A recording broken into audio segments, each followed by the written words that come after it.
جی programme ایک دفعہ پھر آپ کو خوش آمدید کہتے ہیں۔ ڈاکٹر صاحب کیا کہیں گے کہ یقیناً جب بھی ہم اس موضوع پہ بات کرتے ہیں تو ماضی میں چلے جاتے ہیں، یقیناً اب ماضی کو تو آپ ختم نہیں کر سکتے، وہ ہمارے ساتھ ہی ہے۔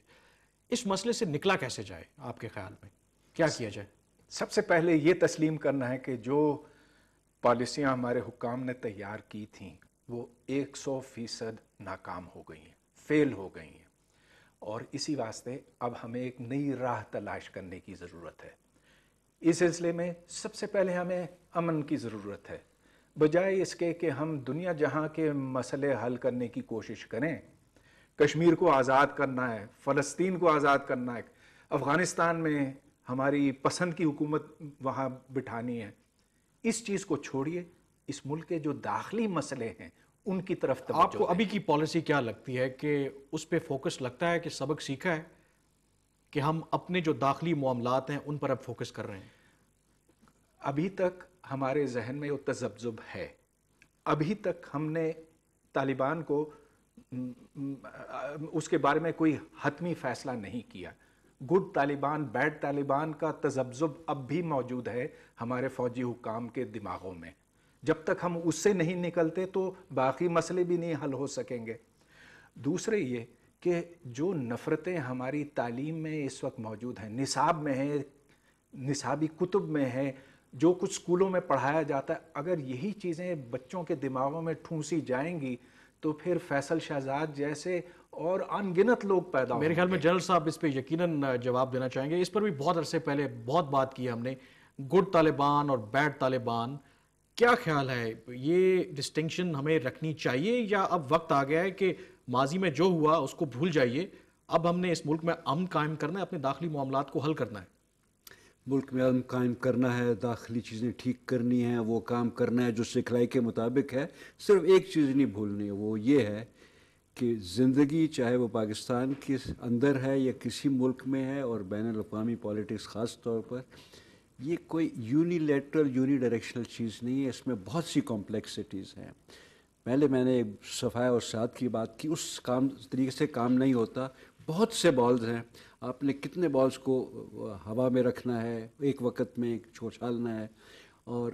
کئی قسم کے کام کرنے ہوتے ہیں، لیکن صرف یہ کہنا کہ جی بالکل ہم صرف ایک ہی راستے پر چل سکتے ہیں، یہ چیز ٹھیک نہیں ہوتی ہے۔ اس وقت کس راستے پہ چلنا چاہیے، کیا کرنا چاہیے کہ جس پرابلم کا ہم شکار ہیں کہ لوگ کہتے ہیں کہ پاکستان تو خود سب سے بڑا دہشت گردی کا وکٹم ہے، ایک تو یہ پیچیدہ صورتحال ہے، اور دوسرا دنیا میں کہیں واقعہ ہوتا ہے تو وہ الگ ہمارے پہ پریشر ہے کہ ہم وہاں پہ بھی انوالو ہیں۔ میں نے قیادت کا اسی لیے شکر کیا کہ جب اتنا مشکل گمبھیر معاملہ ہو تو اس سارے دلدل سے نکلنے کے لیے آپ کو چونکہ ڈائریکشن اور ایک قیادت، میری فوجی بیک گراؤنڈ میں یہی سکھایا گیا تھا کہ اصل چیز جو ہے کس طریقے سے آپ انسپائر کریں لوگوں کو کہ وہ تیار ہو جائیں آپ کے لیے، نہ صرف قربانی دینے کے لیے، آپ میں ان کا اعتماد ہو اور چلیں۔ تو جس قیادت کی اس وقت ہم سیاسی قیادت کی دیکھ رہے ہیں، جو کام یہ کر رہے ہیں ان حالات کے اندر، سیکیورٹی کا مسئلہ ہے، اور سب سے زیادہ سیکیورٹی کے لیے ان لوگوں کی طرف دیکھنا پڑتا ہے، ان کا خیال کرنا پڑتا ہے، باقی لوگ انسیکیور ہو جاتے ہیں۔ ملک میں پیسے کم ہیں، بجلی کا جو بحران ہے صرف اس لیے تھا اور ابھی بھی ہے، انسٹالڈ کیپیسٹی کافی ہے، لیکن جب ہم ان کو دے نہیں تھے رہے کافی پیسہ تاکہ وہ اس کو چلا سکیں، اس صورت میں اگر ہم اس طرح کی کیبنٹ رکھیں گے، اس طرح کے خرچے کریں گے، تو آپ کا کیا خیال ہے کہ لوگوں کو کتنا اعتماد ہوگا ان لوگوں؟ جنرل صاحب معافی کے ساتھ، قیادت تو آپ ہی کی تھی، یعنی کہ فوج کی تھی، آپ ہی لوگوں نے ساری پالیسیاں بنائیں، آپ ہی لوگوں نے ان جہادیوں کو جنم دیا، آپ ہی لوگوں نے ان کو تربیت دی، اور اب آپ قصور کسی اور پہ تھوپ رہے ہیں۔ یہ میرا خیال ہے ٹھیک بات نہیں ہے۔ بجلی کا مسئلہ الگ ہے، میں نے کہا تھا کہ بجلی کا مسئلہ الگ ہے، ابھی جب میرا خیال تھا کہ آپ نے کہا کہ ماضی کو پیچھے چھوڑیں اور آگے کی طرف چلیں، اس موقع کے اوپر اگر کوئی چیز بیان کرنی ہے تو اس میں بھی اگر آپ نے پیچھے فلانا جانا ہے اور ایک خاص قسم کے مائنڈ سیٹ کے ساتھ چلنا ہے تو ڈاکٹر صاحب پھر تو کام نہیں چل سکتا نا۔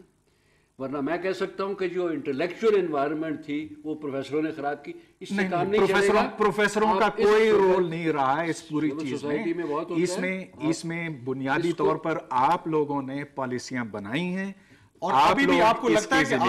ہے کہ ملٹری ابھی بھی پالیسیاں بنا رہی ہے؟